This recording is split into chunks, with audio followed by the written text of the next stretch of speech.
Xin chào quý cô chú anh chị và các bạn. Vừa rồi có những cái thông tin vừa đưa cho đăng tải trên các mạng truyền thông. Trong đó có kênh của một cái thông tin trên Twitter của Tổng thống Donald Trump. Ghi hai cái loại thuốc mà đại khái là mọi người cần phải có, giữ hai loại thuốc đó cần phải có để mà chuẩn bị cái cuộc chơi lớn liên quan tới vấn đề là em Covid này các anh chị. Thì vừa khi mà đăng tải lên thì dường như tất cả các cái hiệu thuốc mà có thể được bán được, nhất là ở người Việt Nam, hay là nói chung là những người nào lấy được thông tin này thì đã tranh thủ tạo ra một con số là thuốc này có thể điều trị. Và đương nhiên họ xem nó là điều trị luôn các anh chị. Khi mà một tổng thống đưa một nước mà như vậy mà đưa ra trong tình trạng là một quốc gia mà đang đứng thứ ba, hiện tại là đang đứng thứ ba thế giới về cái tình hình người nhiễm và mắc bệnh Covid này nha các anh chị, thì rõ ràng đây phải nói là giống như là vớ được vàng vậy các anh chị. Cái này thực sự là một điều bình thường. Cái chuyện mà khi mà người ta đổ xô đi mua như vậy thì chắc chắn đó là chuyện đương nhiên thôi. Thì một tổng thống mà đưa lên cái tin đó thì đâu phải là chuyện đùa đâu các anh chị. Nhưng thật sự các anh chị, những gì mà chúng ta bình tâm một chút xíu, chúng ta nhẫn một chút xíu, nhìn lại vấn đề một chút xíu, chúng ta sẽ thấy nó sẽ có những cái khác. Thứ nhất là mọi người nhầm lẫn thuốc đó, nó có phải hiểu, đặt ra câu hỏi này, nó là thuốc trị hay là thuốc ngừa nha các anh chị? Trị hay là ngừa? Vì nếu điều trị thì người đó phải mắc bệnh thì mới điều trị ha. Còn thuốc đó, theo mình biết cái tên đó là thuốc là điều trị trong sốt rét. Mà nếu mà điều trị trong sốt rét thì không thể nào, nó phải có phác đồ điều trị chủng loại virus nha các anh chị, chứ không phải là muốn là được. Và đương nhiên thuốc đó là thuốc, nếu mà ở tại Việt Nam thì nó là dùng đặc trị trong việc chỉ định sốt rét đó, và chỉ có bán theo kiểu bác sĩ kê toa. Nhưng mà cái này nó được quản lý chặt chẽ lắm các anh chị. Và đương nhiên cái thuốc này ở trong quân đội thường dùng, người ta dùng bởi vì ở trong một cái khu vực chẳng hạn như trong rừng, trong núi rồi đó, trong rừng đồ, mà nếu mà mình gặp phải vướng cái này thì cái việc mà điều trị nó là cấp thiết, chứ không thể là đỡ các cơn anh chị. Còn nếu mà đem ra thì nó sẽ có, lỡ mà biến chứng nó lẫn đến có những nguy cơ hại đến tính mạng thì phải dùng các cơn liền thì mới được điều trị và có hướng dẫn của bác sĩ. Cho nên cái loại thuốc này sẽ được nó sẽ là kiểm tra rất chặt chẽ, chứ không phải là nó không thể là bán thuốc như kiểu mà như mình nghĩ nó là như thuốc mà không phải dùng trong kê toa. Là cái thứ nhất. Xin chào mẹ bỉm sữa, phiêu bạc giang hồ.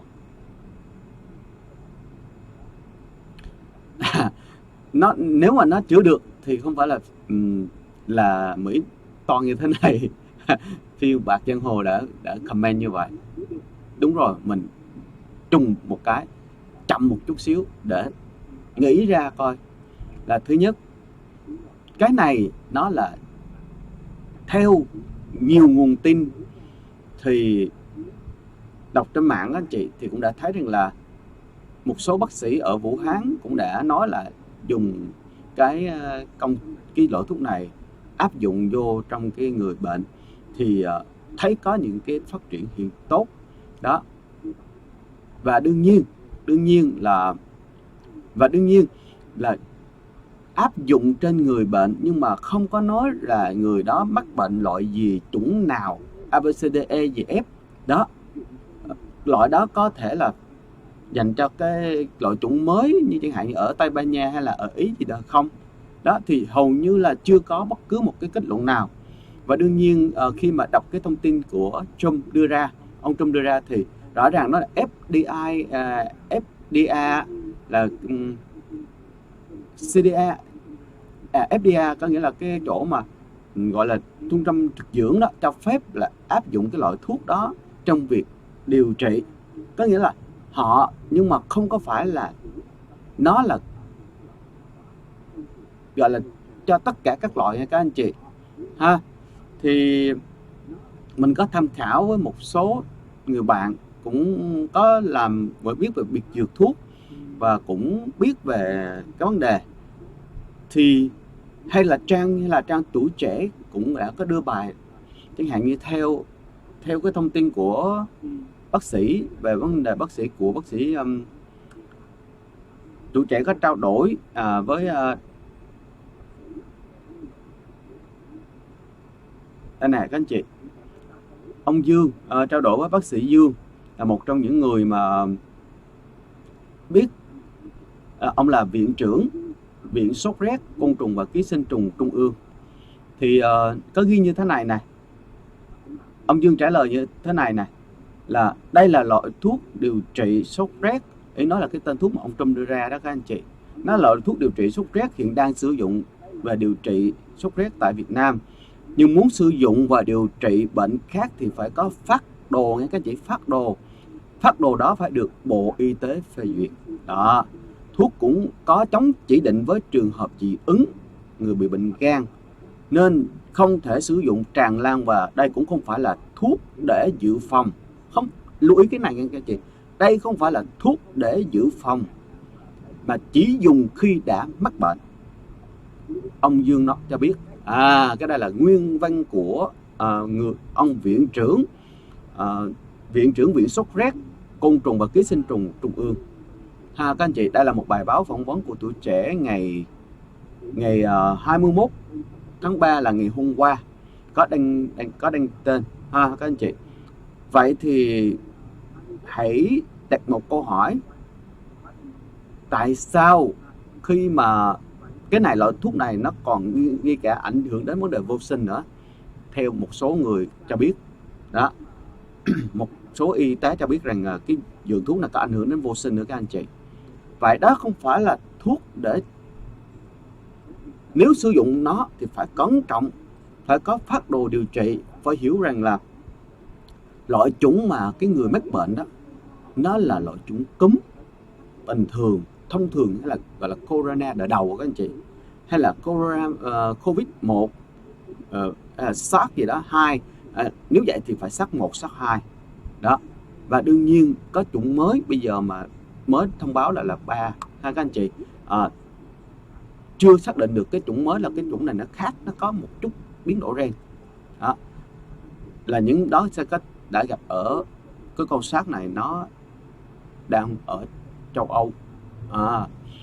Thì rõ ràng mình đang thấy là nếu mà không lầm thì có khoảng 3 loại chủng mà chúng ta đang có và đang nằm trong cái dịch tâm bệnh này. Thì mỗi loại chủng nó sẽ có cách điều trị và phác đồ điều trị riêng.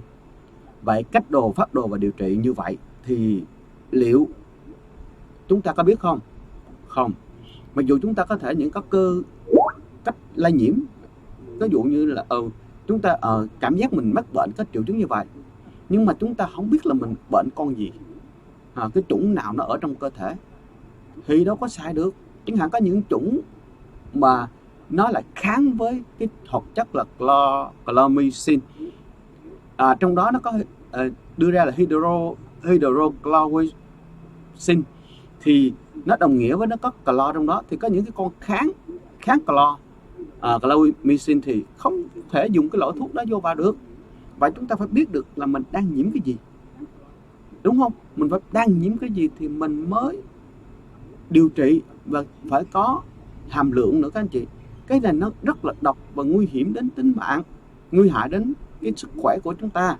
Mà nếu không sai, không đúng thì đương nhiên nó sẽ có những cái mà gọi là lợi bất cập hại. Có nghĩa là lợi chưa tới mà tác hại đã có rồi. Và mọi người đang tạo ra một cái cơn sốt như vậy, đang ung đi mua. Mà ung đi mua thì chỉ trữ thôi, mà trữ thì đương nhiên chúng ta đã tự nhiên đem một cái nguồn mà cần thiết ở trong việc điều trị của Bộ Y tế thì tự nhiên nó được phân phối về mỗi nhà cũng có, mà mỗi nhà đâu có trị được đâu. Mà chúng ta mua như vậy là hành động, đó là hành động ngừa phòng chứ không thể điều trị. Vì mỗi người có thể chỉ tiếc là bị mà uống đâu có thể không bị mà toan để thuốc có làm gì các anh chị. Trong khi đó nếu mà những nước thật sự nó đang là một cơ chế đang được điều trị cho những bệnh viện dành cho đối tượng mà nhiễm SARS-2 này, thì đúng ra cái lượng thuốc nó phải về ở nơi đó để họ điều trị, chứ chúng ta đang đổ xô đi mua, đi sưu tầm và tạo ra một cơn sốt không đáng. Và đương nhiên cái nguồn đó mình đã được phân phối rải rác ra cho từng nhà mà không dùng đến, đúng không? Rồi lại ở những nơi cần thiết nó lại thiếu, thì không phải chúng ta đang tạo ra một cái nghịch cảnh nữa. Và cái nguy cơ này nó sẽ dẫn đến tăng tỷ lệ điều trị rất khó cho cái việc mà điều trị, nếu nó là phương châm bây giờ các anh chị, đúng không? Thì rõ ràng như vậy thì rõ ràng chúng ta đã kéo cái nguồn thuốc để được điều trị trở thành là cái loại để có thể là phòng và ngừa. Vì mỗi người cũng ai cũng bịch hết, mỗi người cứ chậm, mỗi người cứ họp như thế này. Trời ơi, cái thuốc đâu mà bên y tế còn có thể, đúng không? Nhưng cũng rất là may, bởi vì loại thuốc này nó đang là loại thuốc dành cho kê đơn của bác sĩ, cho nên khó có thể mà lọt ra ở bên ngoài. Nếu vậy thì đó cũng là một cái may. Nhưng mà đâu đó sợ, vì mình rất là sợ, sợ vì cái giá trị cái đồng tiền nó cao quá. Thay vì bán cho ở trong bệnh viện hay là ở nơi nào mà có sự chỉ định của bác sĩ phòng chống, cái giá đó thì bên ngoài nó tăng lên cả trăm, tăng lên gấp đôi gấp 3 lần. Thì sợ những cái người mà cái nhà mà quản trị đó, những người mà thực sự họ đưa cái thuốc đó ra bên ngoài, phải nói là nguy hiểm cực kỳ đó. Vì cái đồng tiền lợi bây giờ đó đã tạo ra một con sốt chóng mặt các anh chị. Đây, như Tuổi Trẻ đã đưa, có tiêu đề là chống Covid-19 bằng thuốc sốt rét giá vọt như tên lửa. Thấy không? Đã thấy rồi. Chống ha. Người ta nói là trước đó thì cũng có nhắc lại nè, trước đó tại Trung Quốc cũng đã có những nghiên cứu tương tự và cũng đã có thử nghiệm trong điều trị cho bệnh nhân nặng. Từ thời điểm này, một đồn 10 đồn 100, rất nhiều người đi tìm mua thuốc chứa hoạt chất chlorhexidine và hydroxychloroquine. Vì thế mà giá thuốc từ 100.000 một hộp thôi đã tăng gấp rưỡi chỉ trong một buổi sáng, và tăng liên tục, và giá mua buôn đã lên tới 200.000 cho cửa hàng bán lẻ đã hết hàng. Và đã hết hàng luôn các anh chị. Khủng khiếp quá. Riêng cái loại thuốc mà nhập khẩu thì một vỉ chỉ có một hộp 3 vỉ, mà 30 viên thì nó đã lên 500.000, tăng gấp 5 lần. Trời ơi, và so với trước nhiều, và nhiều đó không, và đương nhiên là nhiều nơi còn không có để mua.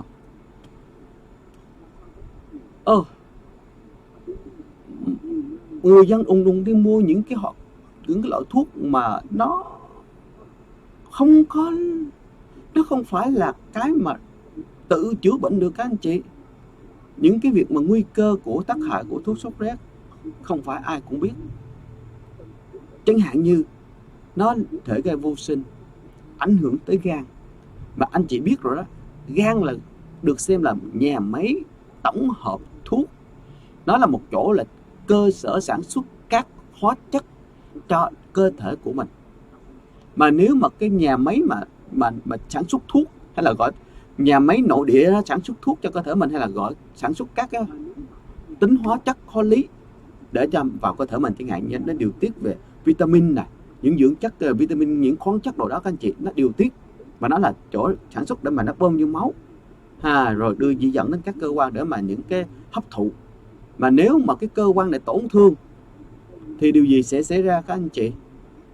Nếu mà những người có bệnh lý về gan và dùng cái loại chống thuốc sốt rét này vô mà cứ cảm giác như là, ví dụ như mình mắc bệnh đi, mình có triệu chứng đi, mình uống thuốc vô mình ngừa đi, thì điều gì sẽ xảy ra? Có phải là vô tình phá hoại banh cái nhà máy hóa chất ở mình không? Gan là được xem là nhà máy hóa chất điều chế tạo, nói chung là một nhà máy hóa chất để mà kiểm soát tất cả các cái vi chất ở trong cơ thể. Mà chúng ta phá đi cái nhà này, và gan cũng xem được như là cái bể chứa máu. Vậy điều gì sẽ xảy ra khi mà chúng ta không có đủ kiến thức để mà sử dụng cái thuốc sốt rét này? Anh chị, điều gì xảy ra? Chỉ cần nghĩ tới đó là tự nhiên mình cảm giác rùng mình các anh chị. Nó cũng nguy hiểm cực kỳ. Vậy chúng ta hãy cẩn trọng, thật sự cẩn trọng khi những cái tin mà anh chị cho thấy rằng nó là liên quan tới nhất về thuốc. Các anh chị hãy cẩn trọng và tìm hiểu nó cho đúng. Có thể Tổng thống Trump đưa ra cái thông tin này đồng nghĩa với việc là ai đó có thể điều trị ở nhà không? Đặt ra một câu hỏi. Vậy là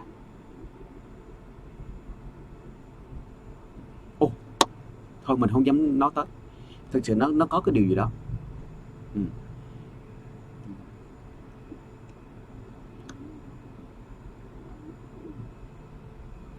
Mình cứ suy luận như thế này. Thuốc là để điều trị. Thuốc này nếu mà thực sự dùng thì dùng để điều trị Mà điều trị thì có nghĩa là phải mắc bệnh. Vậy mình có cơ sở nào để khẳng định mình đã mắc bệnh để mà điều trị? Vậy nếu mình không có cơ sở mà mình mua, mình dự trữ ở nhà, thì mình biến thuốc này trở thành thuốc phòng bệnh. Mà cái này nó khác hoàn toàn anh chị, khác hoàn toàn. Không có cái vụ mà uống cái thuốc này vô thì em Covid nó vô sâu nó sẽ to. Không có các anh chị. Và đương nhiên hãy hiểu một cái này nữa, Về nguyên tắc các anh chị, nếu để diệt em Covid này không phải là thuốc cho tới bây giờ nha các anh chị, cho tới bây giờ không phải là thuốc vô diệt em Covid. Nhưng những thành phần thuốc mà theo một cái mình biết được, những cái sơ đồ mà các bác sĩ nói, những chuyên gia nói, thì thuốc là một cái để mà hãm cái sự phát triển của nó, tấn công vào những cái tế bào để giữ nó lại, không cho nó phát triển. Thì cái hệ khi mà cơ thể mà nó cảm thấy là bị viêm, bị sốt, bị có virus, thì một cái đặc biệt như thế này là sốt nó giọt lên các anh chị. Cái việc mà bạch cầu của mình tăng thì đồng nghĩa với việc là sốt là một triệu chứng dễ dàng nhìn thấy. Vì sốt là dấu hiệu của hệ bạch cầu của mình tăng, là thông báo là cơ thể có virus. Cái đó là một cái mà chúng ta phải hiểu là nguyên lý như vậy. Cho nên là khi mà hệ thống bạch cầu tăng thì các hệ thống khác nó bị suy. Các anh chị phải hiểu rằng là đang dồn lực để mà nó đang dùng cái hệ kiểm soát để mà không, nó đang đánh nhau đó. Nói chung là đang đánh nhau. Vậy thì thuốc là cái thứ mà gọi là giống như cột chân cột tay kia lại. Nó không có thể giết được, nhưng mà được xem là hệ bạch cầu của chúng ta, hệ miễn dịch của chúng ta sẽ tấn công vô nó và tiêu diệt cái con virus đó. Đó là nguyên tắc cho tất cả các dòng virus.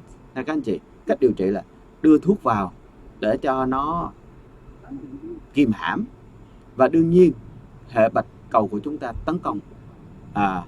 Thì hiện tại bây giờ là đang như vậy. bởi vì chưa có một công bố nào thật sự. Mà ngay cả bây giờ 2 loại thuốc mà ông Trung đang công bố đó là được áp dụng vào điều trị, nhưng mà kết quả thì vẫn còn có rất nhiều cái mà hiện tại chưa có công bố các anh chị. Chỉ được FDA, gọi là trung tâm dinh dưỡng gì đó của Mỹ, chấp nhận đưa cái loại thuốc đó vào để điều trị. Đưa vào để điều trị chứ không phải là dùng nó để ngừa các anh chị. Lưu ý cẩn thận cái từ này này. Chữa trị và ngừa nó khác hoàn toàn. Ngừa nó khác hoàn toàn. Vậy cho nên các anh chị phải cực kỳ cẩn trọng hiểu cái vấn đề đó nha. Rõ ràng là cái thông tin ông Trump đưa ra là nó là cái thông tin để được xem như là FDA đã đồng ý cho việc sử dụng thuốc đó vào điều trị. Vậy là điều trị chứ không phải là ngừa. Làm ơn vui lòng hiểu giúp em cái này. Không phải là ngừa. Vì vậy chúng ta đừng có ồ ạt đi mua để về làm gì nha. Nếu mà có cần thì theo mình thì có thể dùng cái loại mà kháng viêm. Kháng viêm thì có thể là ngừa mình có thể mua về dự trữ ở nhà, vì nó có thể là giúp chúng ta có những cái triệu chứng mà khi mình cảm thấy nghi ngờ thì mình có thể dùng nó để kháng viêm, là để chống cái lây nhiễm. Kháng sinh cái thuốc sinh là tăng cái đợt kháng trong cơ thể để mà nó chống các cái viêm nhiễm mà mình không biết nó là cái gì. Mình thấy mình có những triệu chứng đó thì mình trước tiên là mình phải kháng viêm tăng đợt kháng lên kháng sinh tăng đợt kháng lên chị, để cho cơ thể của mình nó có những cái uống thuốc để tăng đợt kháng rồi mình thấy nguy sợ nữa thì thường cơ thể của mình mà đã dính virus thì nó sẽ sốt. Có hiện tượng dễ dàng nhất là sốt là một biểu hiện cho thấy rằng là bạch cầu nó tăng. Bạch cầu tăng thì chứng tỏ là có virus các anh chị, thì mình phải dùng thuốc hạ sốt. Đó là 2 cái thứ thuốc mà theo mình nghĩ thì nếu mà các anh chị có nên mua dự trữ thì nên có thể dùng những cái sản phẩm đó, và trong quá trình để kiểm soát nó, để mà đến bệnh viện để mà kiểm tra. Rồi khi mà bệnh viện xác định là nhiễm cái thứ gì hay mắc phải cái thứ gì thì lúc đó là chắc chắn lại sẽ có điều trị, sẽ có cái phác đồ điều trị, là những cái tờ thuốc từ bác sĩ dựa vào cái việc mà xét nghiệm kiểm tra đúng. Cái quan trọng chữa bệnh đúng hay là nhanh hay chậm hay là bớt hay là sẽ phụ thuộc hoàn toàn rất nhiều vào cái việc gọi là gì, bắt bệnh đúng loại kịp thời thì sẽ hạn chế cái việc mà điều trị lâu dài và căn bệnh có thể bớt. Còn nếu chỉ cần mà chúng ta làm sai ngay bước từ đầu thì có thể sẽ dẫn đến nguy hiểm rất nhiều. Vậy các anh chị lưu ý đừng tạo những cái sự sốt mà nó không hợp lý, để chúng ta lần phải tự nhiên chỗ cần thì không có, chỗ có thì không cần. Hay các anh chị, Pháp Huy rất là khuyên, thật sự lời khuyên của Pháp Huy là mình biết được mà nghe thông tin này thì mình phải mừng các anh chị. Có nghĩa là may quá, những nhà khoa học, những hy vọng là nó sẽ trở thành gọi là liệu pháp chắc chắn để công bố với thế giới. Hy vọng là nếu mà đã như vậy thì quá tuyệt vời. Mình mừng vì ngành y đã bắt đầu có những cái liệu pháp để mà chữa trị. Thì đây là tin mừng, chứ không phải là tin để mình trữ. Các anh chị làm ơn, tin mừng. Nếu như vậy thì được quá thì tuyệt vời, thì sẽ giảm bớt gánh nặng cho ngành y. Các anh chị, nếu mà tìm ra cái giải pháp mà áp dụng được tốt quá, dùng cái thuốc sốt rét như thế này mà áp dụng vô để chữa trị nCoV thì quá tuyệt vời. Đó, phải mừng. Nhưng chúng ta không đồng nghĩa với việc là chúng ta tạo ra sự cơn sốt. Đồng nghĩa với chúng ta phải đi mua nó để trữ, là điều không nên. Là điều không nên các anh chị vì chúng ta không biết chúng ta mắc phải cái con gì, cho nên mà trùng sai cái là toan. Lỡ có những triệu chứng bình thường Rồi mình thấy vậy cái mình kêu ô con này trị được, cái má ơi tự ám thị mình rồi quất vô luôn là toan luôn các anh chị, chứ không có chuyện gì xảy ra. Bản thân mà nếu mà cái con virus bình thường, con nhà mắc cúm bình thường đây, con cúm bình thường đây, nó đâu có chơi với sốt rét đâu ha. Sốt là phải có con vi trùng, mà vậy vi trùng sốt rét thì mới có. Cho nên là phải hiểu những cái điều đó các anh chị ha, phải hiểu những điều đó để chúng ta thật sự là chúng ta phải bảo vệ chúng ta. Đơn giản nhất là tăng sức đề kháng, suy nghĩ vui vẻ, học tập tĩnh tâm đó, ăn thức ăn nhiều dinh dưỡng, nhiều vitamin để tăng sức đề kháng chúng ta. Hiện tại lá chắn tuyệt vời nhất mà chúng ta có thể làm bây giờ, đừng đi ra ngoài, rửa tay thật nhiều, đừng tiếp xúc với đám đông, tăng sức đề kháng cho cơ thể bằng thức ăn, thức uống mà nó giúp chúng ta có đề kháng khỏe mạnh trước đã, để hệ miễn dịch của chúng ta làm việc tốt hơn, bất kể loại gì nhé. Nhớ uống nước nữa ha, uống nước ấm và đều đặn, đừng uống nhiều một lúc ha, uống nước ấm. Đánh đỡ những tình trạng là viêm rồi ho rồi cảm cúm, vì những cái đó nó làm cơ hệ miễn dịch mình suy yếu, và nếu mà gặp phải M18 này vô là nó dứt thôi ha. Phát Huy rất là mong các anh chị cứ biện pháp đó dành cho người dân cơ bản nhất mà mình làm được thì hãy làm. Còn những cái gì mà nó liên quan tới thuốc men, y tế, trừ trường hợp nào người dân, Bộ Y tế có thông báo rằng là nó là thuốc đỡ ngừa thì chúng ta mới dùng. Còn mà điều trị thì chúng ta phải hỏi, phải biết được liệu trình, phải biết được nó là loại chủng gì, rồi phải có phác đồ điều trị nha các anh chị. Lúc đó mới, khi bác sĩ kê to rồi lúc đó về trị không sao hết ha. Lúc đó mà cái bác sĩ kê to rồi đi mua cũng không sao hết, chứ đừng bây giờ mà cứ hốt hàng chỗ đó thì kể cần thì không có, kể có thì không cần. Và chúng ta đã làm sự đảo lộn về vấn đề dược trong ngành y, mà cái đó là cực kỳ nguy hiểm. Cái đó nguy hiểm cho chúng ta luôn, đúng không? Bây giờ các anh chị cứ nghĩ đi, 1.000 người trữ mà 1.000 người đó không cần, trong khi đó bệnh viện có 1.000 người cần thì không có, rốt cuộc toàn cái gì đâu có đâu mà cần. Vậy rõ ràng mình đang giữ những cái người ta cần, mình không cần là điều vô lý. Mình vô tình đã mình giúp cho những cái người đầu cơ bán thuốc lại tăng lên giá, rồi mình vô tình đã đẩy cái ngành y tế vào một cái chỗ là thiếu thuốc men, mà điều đó không cần thiết. Hãy để cho ngành y tế tạo mọi sự gọi là gì, cần thiết nhất trong ngành y tế vào lúc này, vì mọi thứ sẽ phụ thuộc vào những con người thiên thần áo trắng cho các anh chị. Và đương nhiên các liệu pháp của họ bây giờ rất cần thiết đó, thì chúng ta phải đưa ra, hãy để tạo nguồn dự trữ tốt nhất cho ngành y tế, chứ không phải là cho cá nhân của chúng ta ha. Hãy hiểu cái gì mà dự trữ hay là phòng ngừa thì chúng ta có thể, nhưng mà cái gì mà điều trị thì chúng ta chưa chắc nha các anh chị. Các anh chị cứ nghĩ đi, anh bị rồi ai đâu mà biết mà mình ngừa, đúng không? Bị rồi thì phải lo mà đến bệnh viện mà điều trị chứ. Thế ở nhà mà uống thuốc cái đó biết con gì, không biết con gì trong người mà điều trị thì toan, đúng không? Nên nhớ chủng này nó có rất nhiều chủng ha. Cho nên Pháp Huy một lần nữa rất là mong các anh chị đừng vì thấy nó là bây giờ là phương án ha, mà khi mà được công bố như vậy thì hãy hiểu nó là đó là tin mừng cho ngành y tế.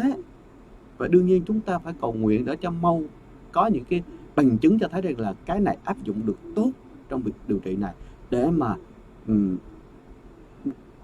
tất cả ngành y tế dồn sức vào để đánh con này ha. Và nhiệm vụ của chúng ta là phải tạo điều kiện thuận lợi, đừng tạo điều kiện khó khăn cho ngành y tế các anh chị nha.